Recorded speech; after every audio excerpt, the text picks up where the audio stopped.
is Clay Jett. I'm with Amity Bank, but I've been a director for the Texas Business Hall of Fame now for many years, Meredith. I don't like to count. I didn't wear these when I was a director, Gary, when I started, right? But we're happy to welcome you to our Texas Business Hall of Fame's Breakfast Club. This is a new initiative to really deliver our mission to the entrepreneurs in the state of Texas, right? This is what we do, and we are excited to welcome you all to our conversation with Gaddis. Gay is a legend here in Texas, without a doubt. The companies that she has represented over the years have been phenomenal, and she's an author. If you haven't got her book and read it, pick it up and read it. It is extraordinary, and she gives more of her time and talent to all of us in the state of Texas than we deserve. So we'll let Charlie introduce Gay here in a minute. My team over at Amity Bank, we're honored to get a chance to sponsor the event. Our bank was founded nearly 30 years ago in Houston as a Texas-based business bank. And over the years, as we've continued to grow and provided services, financial services and products to the Texas business and business owners throughout our state, we partnered with Zion's Bank several years ago to enhance our capabilities to deliver the best products and services to our clients and in the communities we serve. Today we're over a $90 billion publicly traded financial bank located in 11 states from Texas to Washington, and we deliver really our financial services products and services to our communities with the people in this state. I see a few other bankers. Harvey, note that Harvey was inducted in the San Antonio Business Hall of Fame this last year. Harvey, thanks for being here. This is the kind of banking community that we enjoy here in San Antonio and we're fortunate to have. So without that, I think we're going to have breakfast, Meredith, first. Yes. And then we'll invite Charlie to come up shortly and introduce Gay. So thank you all again for being here, and we look forward to the conversations. Have a great day. Thank all of you for being here. I see so many friends in the room. It's kind of like a reunion. It's kind of nice to have all of y'all. Thank all of y'all for being here. You know, I'm Charlie Motto, whatever. And welcome to this first San Antonio, Texas Business Hall of Fame breakfast event in this club. Clay, we appreciate the sponsorship of Amity Bank. Really do. You helped make this happen. As you know, I chair SWBC and also a member of the Texas Business Hall of Fame. And it's a real honor for me to introduce you to the reason you are all here today, Gay Gaddis, my good friend Gay. Meredith is trying to give me some credit for it, but Meredith is the reason Gay's here today. She worked on her fairly hard. And we're convinced she convinced us Gay to say yes, and because represent everything I know and love about the Texas Business Hall of Fame, an organization that champions trailblazers, hard workers, and community-minded business people. As you all likely know, Gay is a proud graduate of University of Texas, and she's also was chairwoman of the Texas Business Leadership Council, which is a public policy group, and I followed her as chair when her term expired, and we go back 10 plus years, I guess. As you all likely know, Gay is a proud graduate of Texas. Oh, hell, I just said that, I'm sorry. Yeah, Gay's founder of but she wants me to say it over. I'm wearing this tie for Gay. Gay is the founder of T3 Advertising Giant, trailblazing digital marketing agency that became the largest independent female-owned agency in the United States under her leadership. She's a passionate advocate for women in business. She empowers entrepreneurs and future leaders through her work and speaking engagements.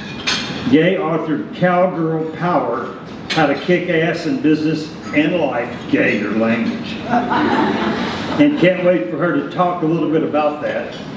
Gay is a teacher, a widely respected artist, and notably advocate for women in business. I know Governor Abbott appointed her as a consultant on women's businesses, and she's also a friend, a good friend. Thank you very much for making this trip from Austin to San Antonio. Before we get started, I want to also introduce our moderator today, Bob Rivard. Where are you, Bob? There, good friend, another good friend. Bob has been working journalist for 46 years. Did you start when you were 12 years old?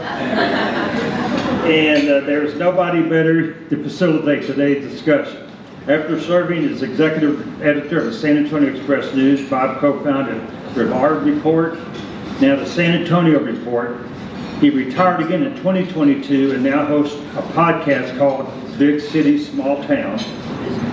Bob, thank you for being here, and we look forward to the great conversation and questions you have. So, Gay, I guess, do I call them up now, Meredith? Sure, let's come Gay and Bob? Gay and Bob, please come up, please. Well, good morning, everyone. There we go. We are in for a treat this morning. What Charlie didn't say is we are hosting a world-class storyteller here. I always do my homework, do my reading before an event like this, but I got to tell you, Cowgirl Power is reading like butter. It's a great book. It's a lot of fun. And every chapter starts with a historic reference to a famous Texas cowgirl. And it's in her DNA. She's a cowgirl. And it has such a direct message for women in business. And I'm going to let you delve into that today. And we'll have a little Q&A a little bit later on. But it's just great to be with you, Gay. It's great to have read your book. And we want to hear about T3 because, you know, whenever a company founder exits a company, it's all about the number. We want to know how much money it was. But the real story about a company is who founded it and how did you do it? And where were you at the beginning when things weren't so special and we didn't know what was going to happen? And so, Gay, you started in the advertising business, not as an entrepreneur, but as an employee. Right. And really came up through the ranks. Exactly. Until you decided you could do it better, and you started a company called T3, and it wasn't just any agency company. That stands for the think tank, because she had a bigger idea. Why don't you take it from there and give us your origin story and the origin story of your company? Okay. Well, thank you so much, Bob. A lot of you in the room will remember this. Some of you will not. But in the late 80s, Texas was in a terrible recession. And actually, the country was. And so I was working for another advertising agency in Austin at the time, and we were losing clients. We were having to lay people off. You know, the typical thing that goes on when you're in that kind of a horrific time. And it was so bad that some of you bankers may remember the savings and loans closed. Real estate was not worth the dirt it was built on, seriously. And so I decided to write a business plan to turn it all around. And I got involved with my colleagues and had everybody kind of involved and wrote this plan. I thought it was really great. It's going to be the way we were going to turn around the business and survive.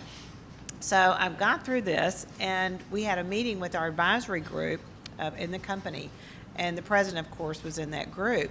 And I started talking about it and sharing this with them.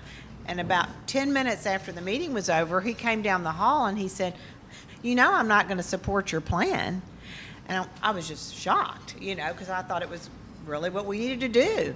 And so I got really mad, and I ran back down the hall and I quit. Well, that wasn't very smart, really, because no one was hiring anybody. And so it dawned on me immediately that I guess I was going to have to go do what I said I was going to do in this plan. And I also learned a big lesson, because he was a very powerful guy and very tall man, and, you know, really, really kind of a force of nature, really. And I made the biggest mistake, and that was I didn't bring him along with my plan.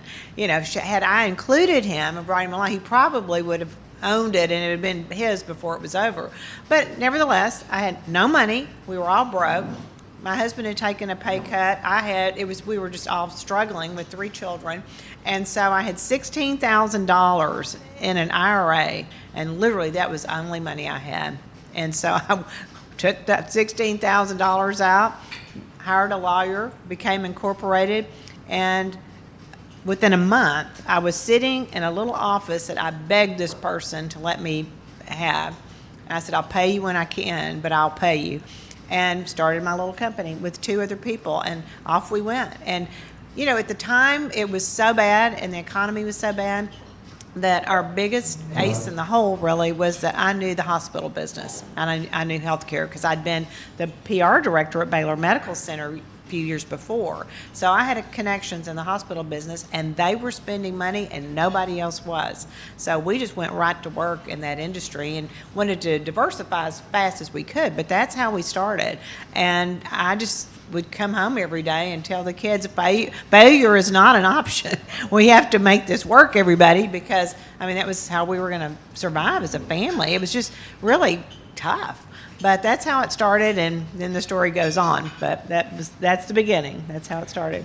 I want to go back even farther to Liberty, Texas. Oh, my. Your upbringing, and I want you to share your cowgirl DNA with everybody, because Yeah. most of us, Gay, would not jump off the edge of the cliff in a bad economy and start our own company. That took a lot of intestinal fortitude. Yeah, or stupidity because I quit and had nothing else to do. Well, I did grow up in a little town. Has anyone ever heard of Liberty, Texas? Sure. Oh, yeah, okay. Well, Oil well, and- we've had a few famous people from there and governors and all that.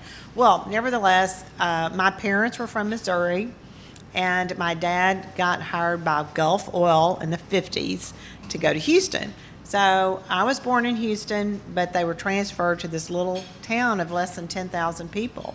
And I tell everyone that my mother just almost jumped off the Trinity River Bridge, which goes through there, because she hated it so much. It was just, she never lived in a little town like that. But all of a sudden they fell in love with it, and everyone fell in love with us. It was the most amazing experience to grow up in this town. And my father died when I was 13. And but he was a engineer. He had started his own business. He was a surveying engineer. So I spent a lot of time in the woods with him. They were dragging chains and surveying all this property around Liberty in the swamp. And I would go out with him. My godfather was a rice farmer, and he ran cattle on his property. And so by the time I was literally 4 years old, he had me on horseback with him. And I started riding when I was a little girl, and I always wanted to be a barrel racer. That was my, dream.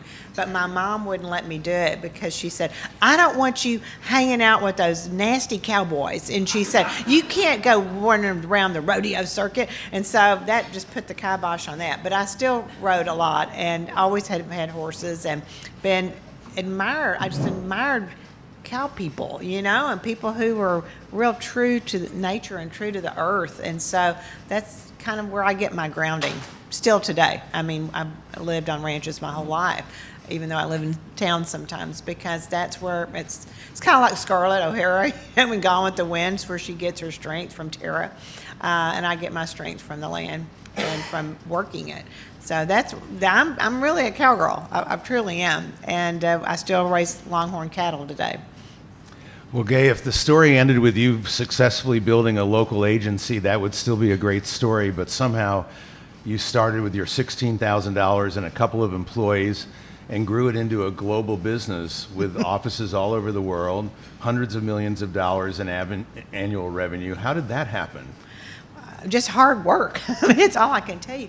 Well, there was a little thing that happened to us that I have to tell you that changed the dynamic of the company. We were doing well, but we were mainly a Texas, I couldn't just be an Austin-based company. There wasn't much going on in Austin. Let's be realistic today. No one would believe what it looked like. In the late 80s and into the 90s, there was very little business in Austin. And what was there were the outposts. So IBM had set up a business, they had an office there. And Motorola, there was Sematech, there were some things going on, but they weren't headquartered in Austin. So it was mom and pop businesses, state government, University of Texas, and that was about it. So lo and behold, one day, and this is why I always say your connections are, and I could talk about networking and connections the rest of the day, but a guy called me in the early 90s, about 1992, and he had gone to the University of Texas with me, the Kappa Sig, and we weren't best friends, but I knew him. And he said, Gay, I'm out at Dell. And he said, I cannot stand this agency we have in-house. They're terrible. And he said, I heard you had started an agency. He said, come out here and talk to us. So off we go, my little band of small group of employees, off we go to Dell. And it was the Wild West out there. I mean, it was just anything would go. They were the wildest bunch I'd ever seen. And so we ended up starting on some little projects. And the first one we had to do was Dell was trying to sell to the government. So this guy's name was Rocky Mountain, I'm not kidding. And he took me to D.C. to do a focus group. But I wasn't supposed to run it. I was doing the creative that someone else was running. So when you do a focus group, you're not supposed to lead a focus group that you're providing the material for. But anyway, we got about one group into it, and he looked over and he said, "This guy is full of shit. Get out there and you do it." So I had to go and run the rest of focus groups in DC, and from that moment on, it's the rest of the story, really, because before I knew it, I was meeting with Michael, and we were talking about, what are we going to do with the internet? No one even talked about the internet in 1994. And Michael said, that's what we're going to do. We're going to sell through the internet because it perfectly fits our direct model. We didn't know how to do it. They didn't know how to do it. So we had to cobble together the very first internet marketing teams in the country, anywhere. And there we were doing this in Austin. And day by day, week by week, it was so hard, but we did it. And so before I knew it, we were probably the only agency in the country who really knew how to sell on the internet and make money. And we had this mantra out at Dell: if you can't measure it, you can't manage it. And we measured everything. We knew exactly how much money an email would make and all those things. So eventually, we did part ways after 16 years with Dell. It was the toughest thing that ever happened to me. I won't even go into it right now, but I'll just tell you, I used to have dark hair, and after that, it went white, and I became a blonde. How about that? Seriously. So we did, what I had to do, and when I talk about the network, is I had to go out all over the country and talk to anybody I ever knew that was in marketing who could hire us. And I'd say, look, we've got this amazing team that knows how to do things with the internet. And they were all dabbling with it and trying to figure it out. I'm talking about Chase Corporate, New York, UPS, Allstate, Marriott Corporate, all their brands. And we started picking up business all over the place. And it became international because UPS had international business and Chase, all of them. And so we were the little engine that could behind almost all those companies and helping them start their true internet projects. And when I call it internet, it was digital, is what we ended up calling it. But we still did other things, but we were like this amazing digital company, and Forrester Research actually named us one of the top 5 innovation companies in the world. Can you believe? It's right in Little Austin, Texas. But at that time, I'd opened up offices around the country too, because we had Microsoft on the West Coast and Intel and, just all these companies in Atlanta. Finally, I opened an office because we had so much business in Atlanta. So you realized at some point, if we're going to keep growing, we can't just do it out of Boston, and we need to be everywhere else. And I wonder if you were able to preserve the culture of your company, Gay, while you did that, because in the early 90s, and it might be hard for us to remember, but it was not the business world was nowhere near as friendly to women as it is today. And I'm not saying we're there yet, but we've come a long way. No. And you were nurturing women at a time when people really weren't talking out loud about that as much. No, I just kind of did what I needed to do. I never really walked in, and I was so many times I was the only woman in the room, and I know other women say that, but it's true. I mean, literally the only one. Sometimes I was on boards, I was the only woman, but I just kind of did it. I don't know. I just thought, well, there's a reason I'm here, and I better speak up, and I better do my job, and I just didn't worry about it, really. It sounds strange, but I didn't. But what you were talking about with nurturing people, I started a program that I'm probably most proud of. We had a wonderful culture in the company. We worked really, really hard. But it was almost the culture came from within. And they developed it. And, I wrote this book, Cowgirl Power, but they all knew about our ranch life and my family and all that. And so the staff would name things like our management meeting was Roundup, and Campfire was for another meeting. They liked that. We had this creative ranch. They really embraced that whole spirit of kind of ranch people and authenticity and hard work and respect, and you had to trust people. And so that's kind of where it came from. But I was going to tell you about a program many years ago, and I told you about the Dell business. We were really starting to grow that business, and I had 4 women who were working on the account, and I am not kidding you, but within a few weeks of each other, they came into my office one by one and told me they were pregnant. And, you know, as a friend, woman, companion to them, I would say, oh, how wonderful, you're starting your family. And the minute they'd walk out, I'd go, oh, shit, they're going to leave. And what am I going to do? You know, I hate this, you know. And so anyway, here they come one by one. And then I always wonder, like, how did they get pregnant so close to the same time? Was there an ice storm or something I'd missed? Whatever it was, it happened. Well, finally, I thought, we've got to figure this out. I mean, I can't let them leave. So I called them all in one day, and I had this crazy idea, and I just said, why don't you just bring the babies to work with you? And they all looked at me like I was completely out of my mind. And I didn't even know what I was getting into, but I said, well, let's try it. Will y'all please try it? Don't leave. Stay here at T3, and we'll help raise the babies. How about that? And so 3 of them decided they'd do it, and one came in and handed me back her maternity leave check. She said, I can't even take it. I'm not coming back, and that's it. And we all got around, the other 3 and me, and got around her and said, come on, Vicki, you got to come back too. So she did. And so all 4 of them came back, and they brought their babies, and this program became nationally recognized. We called it T3 and Under. And I was on the Today Show several times, ABC Nightline, New York Times. I mean, it was written up all over the country. But people were always afraid to do it because they thought they'd let people get out of control if they did that. But we managed it, and we came up with a really strong policy on how it worked. And all the babies left by the time they were 9 months. And it was very organized by the time we kind of got it going. But we had over about 100, I think 110 babies, and some dads brought theirs too. But 110 babies through the years. And they all turned out great. They all did really well in school. And I have to believe that those little babies who were sitting on tables while we were on conference calls and stuff were hearing adults talk. And their language skills and their reading skills were amazing when they went off to school. They were really some of the best students in their programs. And I have to believe it goes back to that. I don't have a study on it, but I should have.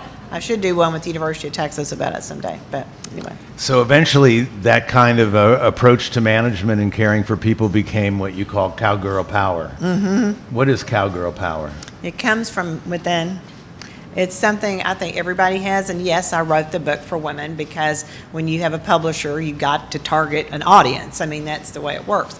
But the book has just what I call just basic wisdom of business and life and things that I learned along the way and that my husband taught me. He was an old cowboy himself and grew up on a ranch in South Texas in Cotulla. You probably know where that is.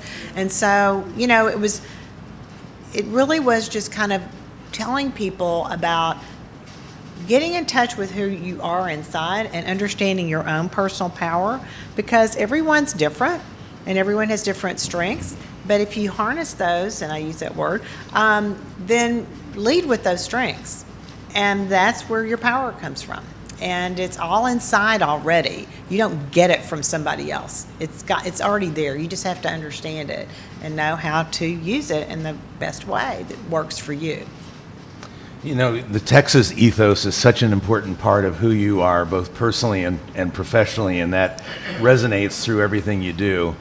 So I didn't know there was a Texas Cowgirl Hall of Fame in Fort Worth until I read your book. Mm-hmm. And every chapter starts looking at some of these incredible women from the late 19th century, early 20th century, mm-hmm. who basically ran off and joined Wild Bill Hickok and everybody else and traveled the country mm-hmm. And became celebrities in their own right for their own cowgirl skills and really became independent in a way that other women just didn't have the opportunity to be independent mm-hmm. in that era.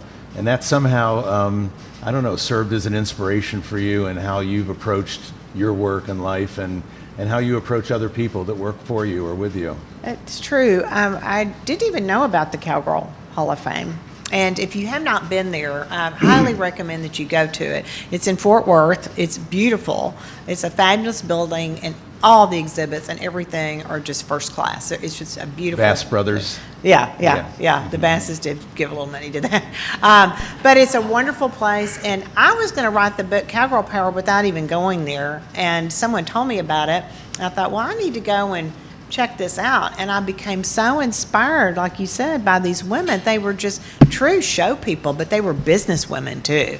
And they had children, and they helped each other out, and they traveled around. They made their own costumes. They came up with incredible stunts. One woman literally wrestled steers to the ground. I mean, she was something else. And Annie Oakley, who I write about, was a true business person. Her story's amazing. From the time she was a child, she started a business. And she was the first international female superstar from the United States.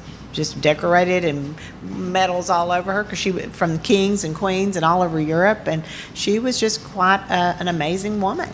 And so I thought, well, I'm not going to write the book about them, but once I discovered them, I put a little vignette of several of them before each chapter, just to kind of inspire people with their story enough to say, my goodness, you know, if these women could do this in 1900 or even before, certainly today we can draw on their example, I guess is the best word, or their lives, to inspire our lives. So that's why I wrote about them. And you admired their independence at a time when women weren't independent, and part of your message in Cowgirl Power is for women today to own their place at the table and not wait to be invited, but to, you know, in a man's world, a business world, is to be more assertive, be more confident, and claim your place at the table. Well, but let me tell you, there's a little formula to that. So you don't just show up and say, I demand a seat at the table. I believe nothing comes to us without hard work. It's just the way it is. And everything I've done, I've had to work really hard. And so one of the reasons that I believe, could be at the table with UPS or some of these big Fortune 100, Dell, whoever, we did our homework. And I demanded that our staff, you read those annual reports, you listen to the earning reports, you get involved in what is the true sales strategy behind every company we work with, and you better know it as well as any client at the table. And so we really did our homework. And that gives you the ability to be competent. And if you're competent, it leads to confidence. You can be confident. Confidence without the homework and without the hard work and competency really is just arrogance to me. But when you're confident because you know your stuff, and you do need to sit at the table, and you do need to speak up because you have something valuable to say. But it's a hard work trail, and that's what I believe in. Well, you know, the hard work part of it is obvious, but it's interesting. I've known a lot of founders, and many of them are pretty obsessed and hyper-focused on their work. You somehow managed to carve out a life in Texas with family, a healthy marriage, good kids, lots of ranch culture, and you found a balance in work life that you often don't see in startups or people that are in small business and are building their companies. You somehow had it all. Well, I've always felt like everything was inextricably linked. And so if I was at the ranch, I was still thinking about stuff with the office. But it was all, I could get away from it enough because I knew if I didn't, I would just explode. You know, I had to have that time apart from it. And my children demanded that. I had to be with them. I had to show up at things. And I missed some of their things. And I tell women right now, I did not go to Rebecca's Japanese play, and my mother never let me forget it. So when I got back and they were all crying about that Mommy didn't come to the Japanese play that Rebecca was starting. I said, well, guess what, though? Mommy just signed a big contract, and you're going to get that pony you want. How about that? And so she immediately was jumping up and down. It was so great. But, you know, those things were always tough to manage. And you say balance. There is no balance. We all know that. But I would definitely say that all those things kind of work together. We were all in it together, you know, and that's just kind of how my life has always been. I don't see a dividing line between things. It's just, and ranch life was always part of kind of how we built the company. We used to invite people out there. One time I went out to the ranch on a Friday afternoon, and the Dell people were already there. They were sitting around the table having drinks. And my ranch, I didn't even know they were showing up. And so people would just come, and clients, and it all, like I said, it all kind of became one thing. Well, and I bring that up, Gay, because I think you make an important point in your book to other women aspiring to be in the kind of position you're in of don't let somebody tell you that you've got to decide between family and profession. No. That's a false No. choice. It is. It is. So, when I go from Cowgirl Power to you having enough money to buy your kids' ponies or whatever, did people start knocking on the door and saying, we'd like to buy your company? And did you ignore that for a number of years? For years. But because we became kind of this little crown jewel out there, Right. and they all wanted to figure out this digital thing. The holding companies drove me crazy, and they would ambush me in New York, literally, at a restaurant, and they found out where I was going to be. I mean, it was just crazy for a long time. And I always say, no, the company's not for sale. And I did not build the company to sell. And as we know, as entrepreneurs, if you have a company and you plan to sell it, and a lot of them start that way. I mean, we will sell this at X time. So you make decisions differently when you're going to sell a company. I never made decisions around selling it.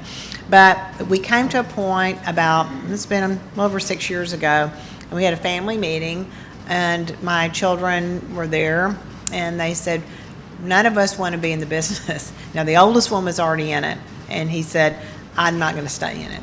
And so this was a shock to me because, I guess could have had someone else or hired someone, but I had planned for it to be him or someone in the family to continue on with it.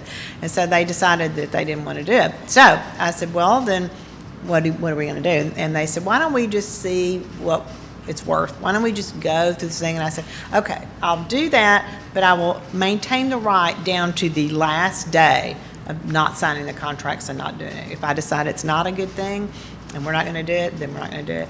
So we went through the whole process. It was much more painful than I ever imagined, and but we got through it all, and did decide at the end that there was a good partner to buy us, and actually it's venture capital money, but it was done with a research company and not another ad agency buying us. And so we decided to do it, and it turned out to be amazingly interesting timing because this was in October. We closed the last day of October on Halloween 2019, and look what happened in March of 2020.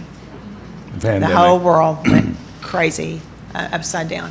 And so it was just, had we waited, we wouldn't have gotten anything what we had gotten for it. And also my husband started getting sick at that time, and so it was something that I needed to be with him more. So it all, timing just kind of worked out that way. And it was painful, it was hard because I love the people who work for me so much, and I knew it was going to change when I left. And it was just, but I did make a deal with them. I said, when it sells, I'm walking out the door that day. You don't get me. And our son did stay for a couple of years and lived out his obligation. But no, that was the end of it. Did the bankers gay ever try to talk you into going public? Oh, yes.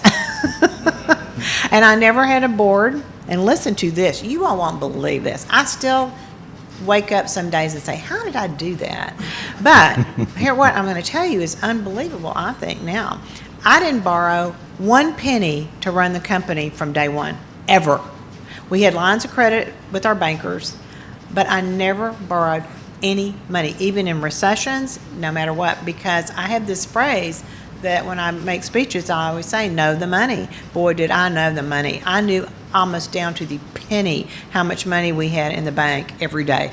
I met with my CFO all the time, and so we could make decisions quickly when we needed to, and we didn't dilly-dally around with that. And if I needed to cut stuff, I cut it. And here's a quick funny story. So one time we were in a horrible recession. JCPenney was our big client, one of them, and they called and said, we're just laying off everybody, and they were crying and said, we're only going to have this much money. And I mean, the whole thing was horrible, and I'd hired all these people to work on their business. But nevertheless, we said, okay, we'll get through this. So I had to lay off a lot of people, and it was hard. That's the worst thing you have to do in business, is do that, especially good people. And so one other thing, I started going down every line item, everything that we spent money on. And I got to this line that said Candy Friday. And it was almost $35,000 for all the offices because we had candy out every Friday. I said, this is ridiculous. We're spending that much money. I could almost have an entry-level employee for that. I said, we're cutting that out. No more Candy Friday.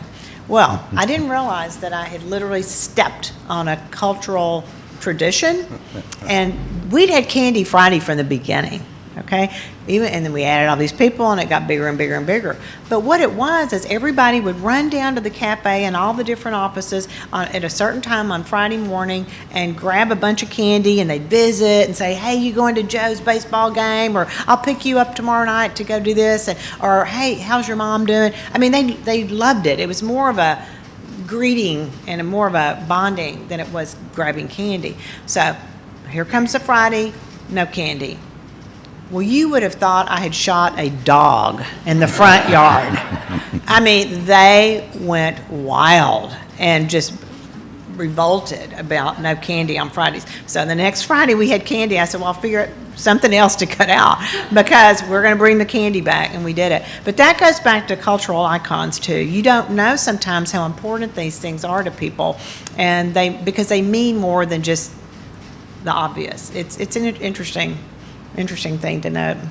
Did you miss your company after you let it go? I did. I really did. But so many things happened after that with my husband's health, as I mentioned, and just I was invited to do some more board work. I became president of the Texas Act. All kinds of stuff started happening. And so I was really busy, and I had a lot going on. So I missed it terribly, but I'd already started really getting into my art because I have an art degree, not a business degree from UT. And so I'd already been showing in galleries and doing that. So I kind of sunk myself into that. COVID hit. Everybody was staying home anyway. And so it just kind of evolved out of it. But I did miss the people. That was the main thing. But reinvention's amazing, isn't it? Mm-hmm. And I mean, that's a really from right brain to left brain or vice versa. Yeah. Going from business to art like that. And writing, and writing articles. And writing the book. Mm-hmm. It's hard to write a book. It sure Everybody is. wants to write one, but it's hard to finish them. They're real hard. I've got about 12 more that I've started that I haven't finished. Tell us about your, because I know you're not the retiring type, obviously. You have an incredible program for women at the McCombs School of Business. Mm-hmm. You bleed burn orange. I noticed the first blurb in your book is from Red McCombs, so that right there, that's your UT partner. Yeah, Red actually said, I want you to be in the McCombs Hall of Fame. I said, Red, I don't have a business degree. He said, I don't care. And he said, I love your book. You have to do this. And so they invited me to be in that, and I, of course, graciously accepted. But no, I have an art degree. Well, how did you start the program? And let people know what the nature of it is. Okay. I'd love to do a quick little commercial on this. And we actually have a graduate over here, Katie from Cohort 1, at my table. So a few years ago when COVID was just raging, we started watching statistics, and women were dropping out at a much faster rate than men. And so you had to dig down. Well, why? Well, because a lot of them were responsible for the homeschooling of their children. They were basically responsible for aging parents or other people in the family who were ill. They had a lot of pressure. They were trying to balance all this stuff. And if you didn't have to work, a lot of women said, I'm going to get out right now. And we were losing, leadership, not just entry-level women. I'm talking about leadership in big companies. And so I went to the president at the University of Texas with a one-pager, and I just said, we got to fix this, and I have a solution. And he loved it. And so off we went with McCombs Exec Ed and started a program. And it was designed from the beginning to be for women over 5 years of experience. And what we have found is it's usually 10, 15, or 20 years of experience in leadership roles, and we bring in 40 at a time in a cohort. And I teach it with another woman who's a very good friend of mine who had an amazing corporate career, and I'm an entrepreneur. And so we give them real world, roll your sleeves up advice and stories and how to do it. And then we bring in great speakers, and they learn from the real world, like I said. And it's not taught by UT professors. I love the UT professors, but this is more about really, these people have done it. They're out there doing it now. How do you do it? And they get to know them. So we've graduated 5 groups, and we measure everything. Like I said with Dell, 97% net promoter score from day one. That's amazing. And we have now 49, almost 50% of our women have had some sort of large promotion, raise, new deal, started a company, changed into something amazing. And so we track them and we watch, and it's working. It's all I can say. It works. And so we'll continue with that. And I got so excited about that I just launched Monday at the president's office at UT 40 outstanding leaders at the University of Texas, juniors and seniors. And we had a huge group of applicants, picked 40. And in the fall, I'm going to do the same thing with them. And so if you know anybody who's going to be a junior or senior, next year at UT, it's called Texas Trailblazers. And we just started that, so that's a new program for the undergrads. But the women's program is called Women Who Mean Business, and it's through McCombs Exec Ed. They meet every other month. The students all have every week at UT, but the women meet every other month because they're working, and they have families and they have things going on. So we hit them with homework in between, but mainly it's 2 days intense training every other month. So if anyone's interested, we're recruiting right now for next fall, and I would love to know about it, or you can talk to me later, because all I can tell you is it's working. And the network they're putting together among themselves is so valuable. I mean, that's the thing, because we don't have people from the same companies, a few, but not many, because if you're in a discussion with someone that works down the hall from you, you're going to say things, you won't say the same things you will if you can confide in someone from a totally different company. We've had them come from overseas, Minnesota, 3M sent people, Target. I mean, they come from all over, but mostly Texas. But we've got women coming from everywhere, and they create a network of trust, and they can talk to each other about real problems and not worry that person's going to give them a bad review or something, and or feel different about them at work. So it's really valuable in that way. Well, giving back must be its own reward. Here's a message from the front. Saying it's time for me to sit down. Okay, I will. But, are we going to, let's open it up to questions first, shall we? Who has a question for Gay? And maybe you can introduce yourself, stand up, and Anything say who you are. goes. Let's not be bashful. Come on. Okay. Here we go. Hi, my name's Courtney Gallagher. I'm a 2022 award recipient. Oh, good. And the question I have is, quick lead up. I was a F-18 pilot in the Navy. I was one of 2 women out of 350 pilots, on the West Coast at the time. And I remember one day being in flight school, and all of my classmates were guys, and walking down the hallway, and I overheard a group of them debating whether women should be on the front lines. One was adamantly opposed. One of them, I remember hearing say, "Well, I know Courtney can carry my ass faster and farther than you can any day, so I don't know why you're upset about it." And that was a turning point for me of knowing, going from imposter syndrome to, no, I worked my ass off, I belong here.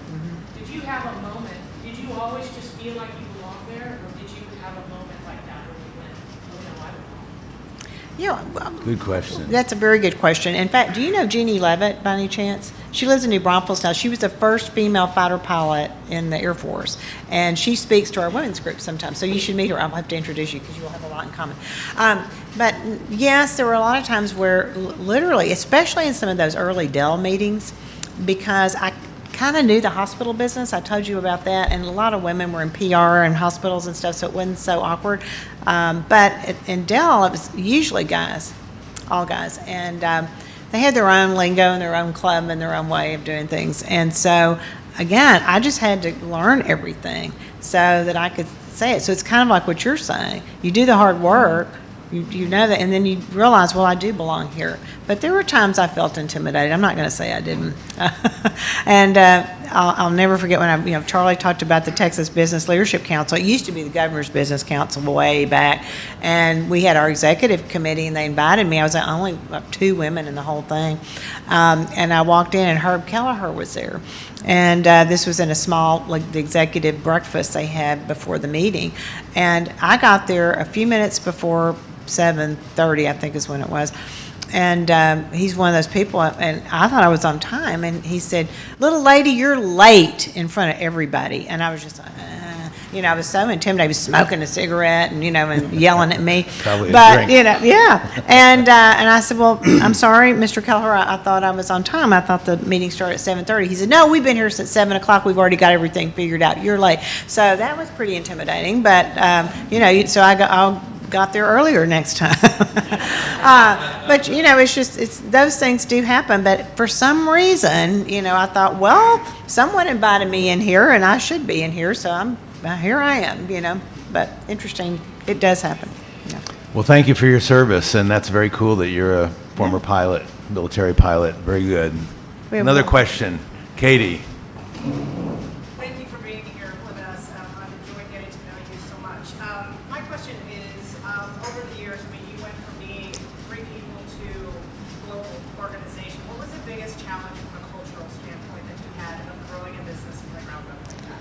Well, we mentioned there's different offices we opened. In Austin, I could kind of hold it together from a cultural standpoint. And Austin is its own thing, and we always had all of pretty much everybody who was in development and technology was in Austin, and they were became the core of the business, and I could control what happened in that office in a different way.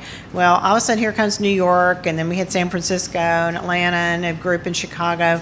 And so we had to work really hard to do that. But we did institute some of the same things in all of them, and they wanted to be a part of that. And I'll never forget the woman we hired to run the San Francisco office said, I need something big in the office. And so we had to ship her a longhorns, and they cost a fortune, but they wanted to hang these, a longhorn head out there. And then she also ended up with this wonderful photograph that my husband's grandmother took of a goat rodeo.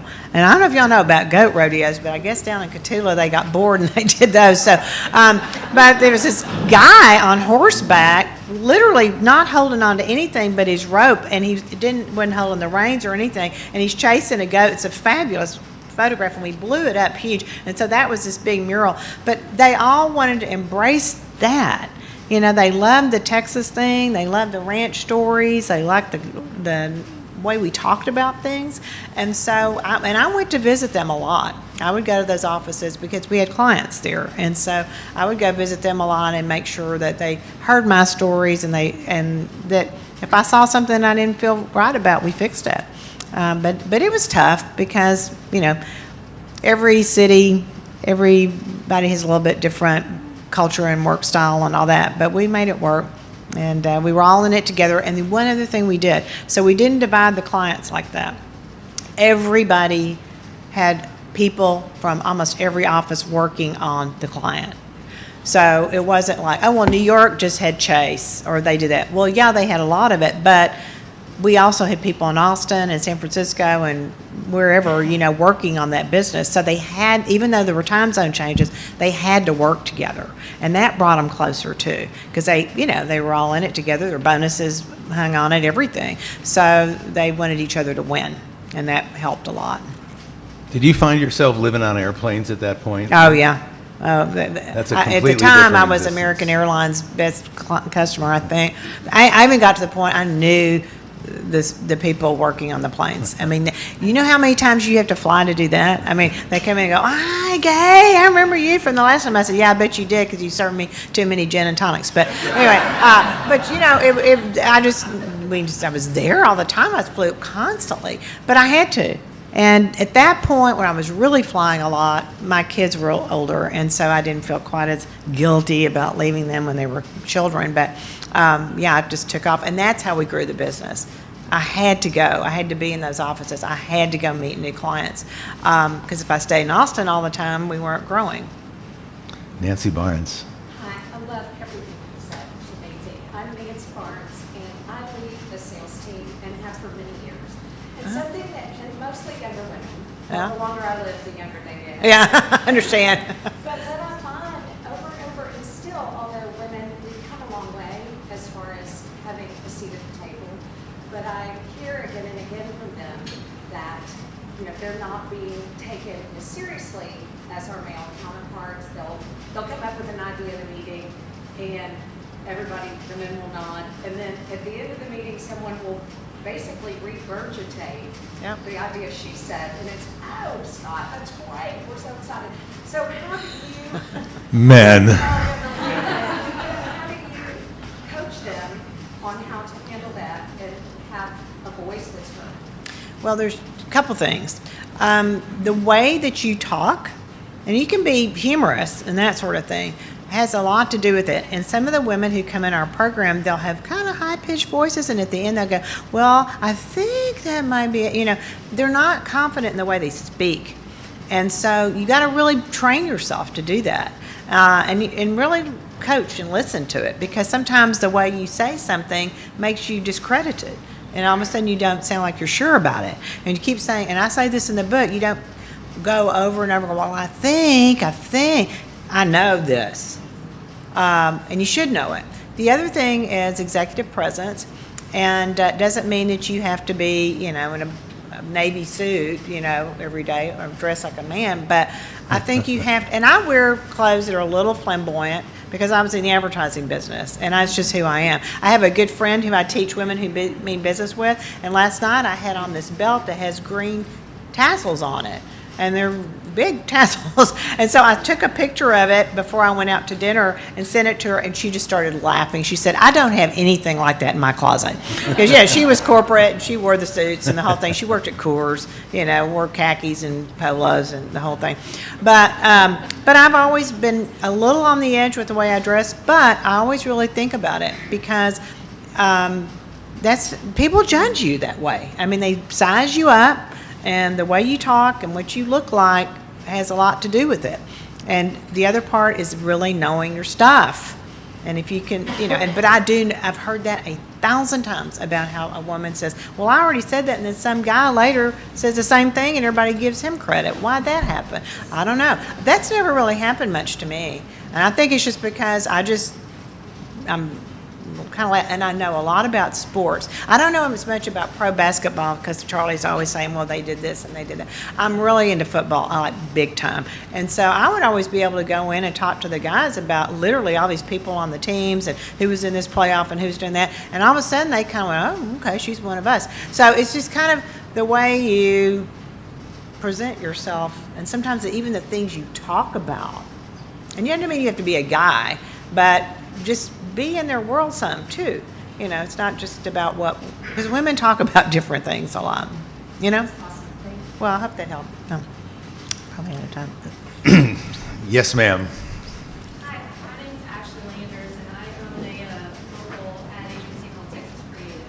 Oh, good. And we've actually met many, many years ago at Morgan and Ben's wedding because I'm from Texarkana. Oh, you're kidding. They live there now. I know, which was unheard. I know. But I wanted to ask you talked about being at the forefront of the internet, right, and the digital landscape and how impactful that was for your business. I'd like to hear you talk a little bit about the challenges and the pressures in our world of staying ahead of technological advancements and innovation in our business.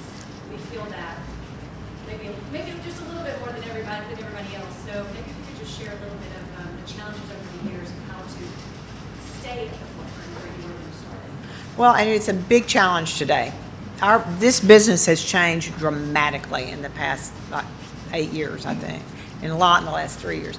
But what we always did was we challenged everybody to really understand where the consumers were. And so we would get ahead of the clients because, believe it or not, when phones first became popular and iPhones and all that, no one believed that people would look at ads or look at ideas or get information on a phone. And we said they're going to do that because we were watching people. So we did a lot of research always on what the end consumer was doing and not just what our clients told us to do.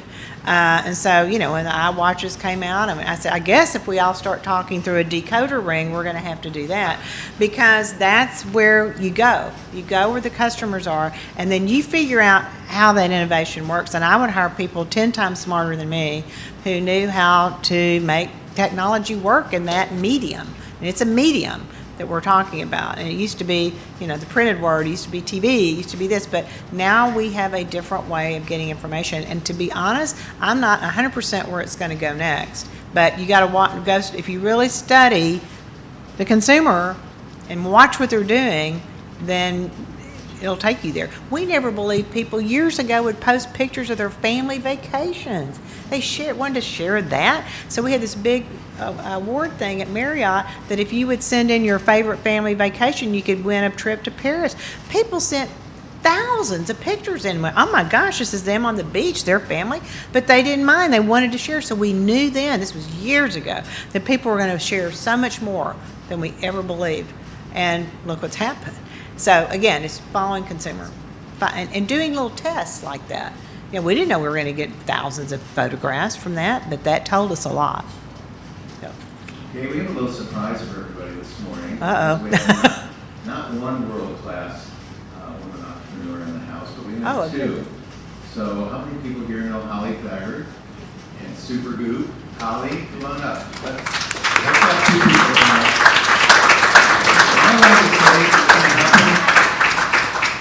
I'm allowed to say, yes, this is a 2025 Texas Business Hall of Fame inductee from later in the year. Yeah, Demetri, I don't know if we've met or not, but I know your company.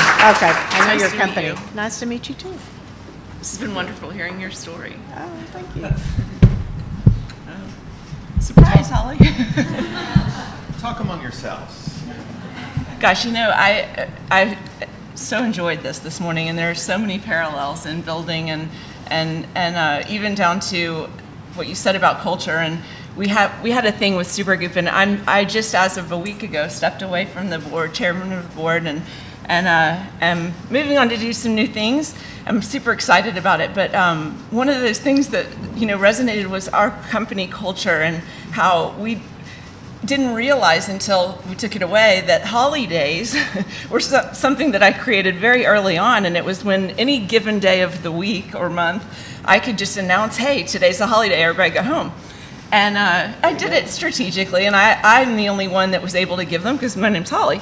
And I think, post Blackstone and everything, they've been taken away. And it really did damage the culture of what we had done. And the same is true when we decided, when we opened up our New York office, to onboard everyone their first week in San Antonio. Mm-hmm. And we did this for years and years and years.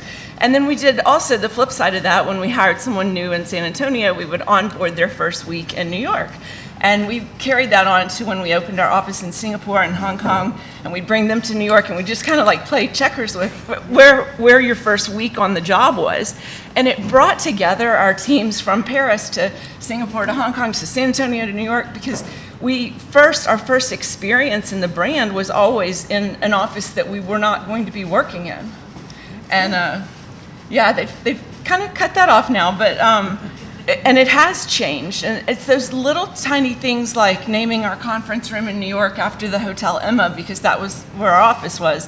Yeah. And then also naming our conference room in San Antonio after Madison Garden, where our office in New York is. So like little things like that, that if you can just kind of trust that this is like a good thing for bringing people together. And I think they go a really long way, and they weren't expensive things to do. The candy budget was a lot larger, but and we picked the days. I mean, I picked my holidays based on maybe the Battle of Flowers parade in San Antonio, and really having our annual meeting at our ranch a bunch of Upper East Side New Yorkers coming to Hondo, Texas to wear cowboy hats, where we had to like make sure we had all the props for them. It really goes a long way.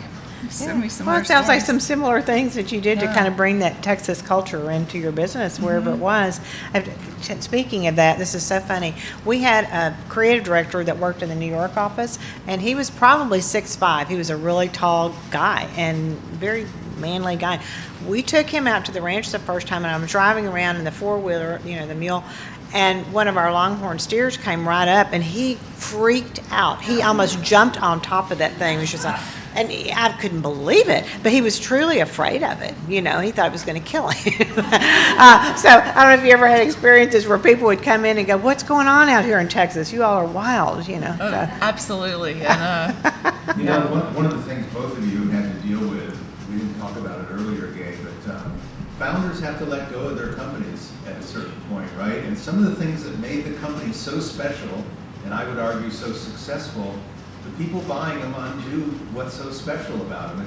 It's the damnedest thing, but it happens again and again. And Graham Weston, the co-founder of Rackspace, told me he finally had a shrink tell him, Graham, if they bought it, they can break it, because put it in your rearview mirror. You built something incredible and it was magic, but you have to let it go as a founder at some point and move on to what's next in life. How And I was that think for, that's the how thing- do you feel about that? You know, I feel really great today. If you had asked me in October, I would have been like, oh. But I think that, you know, too, with founders, what I've learned more recently is that you truly love to create and build. And the fun for me, and the reason we're celebrating our 20th year at Supergoop, and I think that you can only survive something 20 years of putting, I think Sarah Blakely told me in October, founder of Spanx, she said, Holly, you know, you've spent 95% of your last 20 years dreaming about SPF. And so she said, you know, it might be time to do something else. And when I really took a step back and thought, the reason I was able to sustain 20 years of doing that is because I truly believed it was never work. It was so much fun. Whether I was at our ranch or whether I was, like you said, at the office, or whether I was at my children's piano recital, I was always thinking about and dreaming about and being inspired to do the next thing. And I think you can only do that and sustain it if you're truly that passionate about it. But because I've learned too that I love to create and build, and I'm already on to like what's next. And that is really refreshing for me coming, like I said, I think I just announced this like 2 weeks ago or a week ago. And now I'm like, oh my gosh, my mind is free to like create, and like I want to go do this, or I want to, you know, and so that's the great part about founders, is that when you do make that decision that it is time to step away and let the parents parent, it opens up doors to do what, you know, 2.0.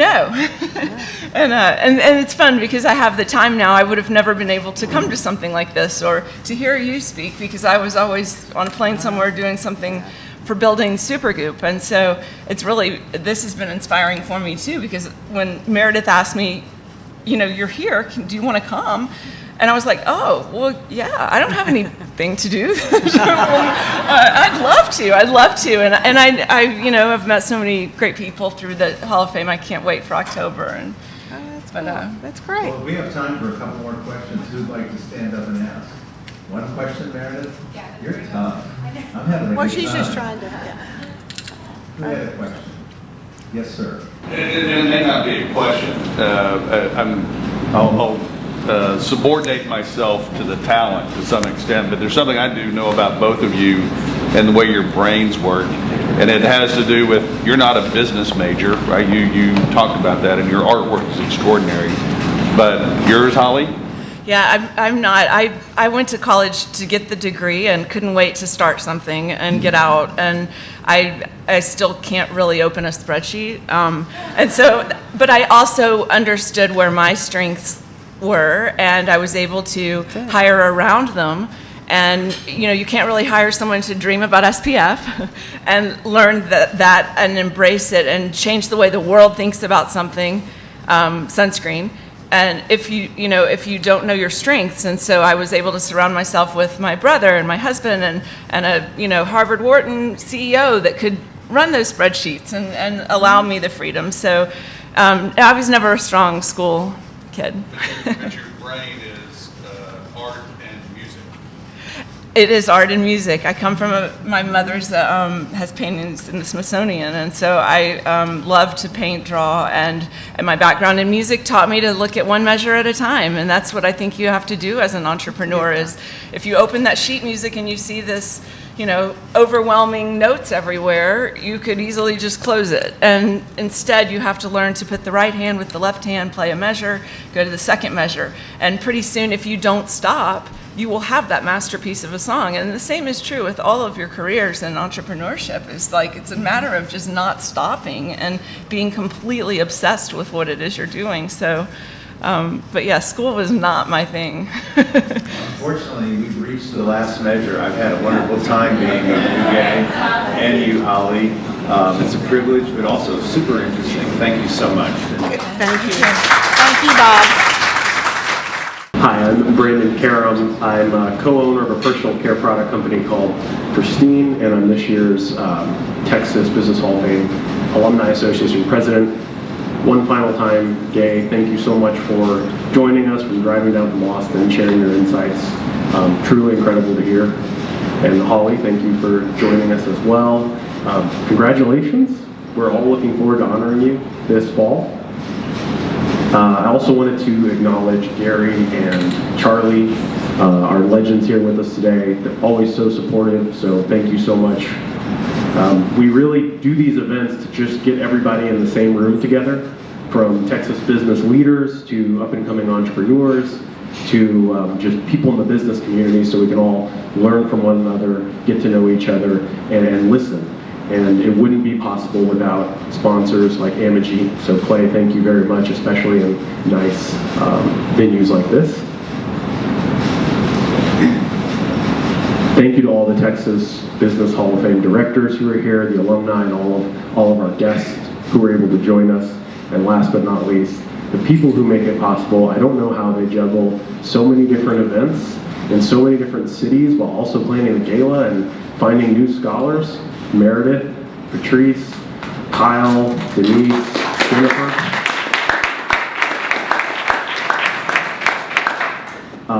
What y'all are building is a very, very special group of people, and I'm honored to be a part of it. And thank you all for coming. We will see you at the next event.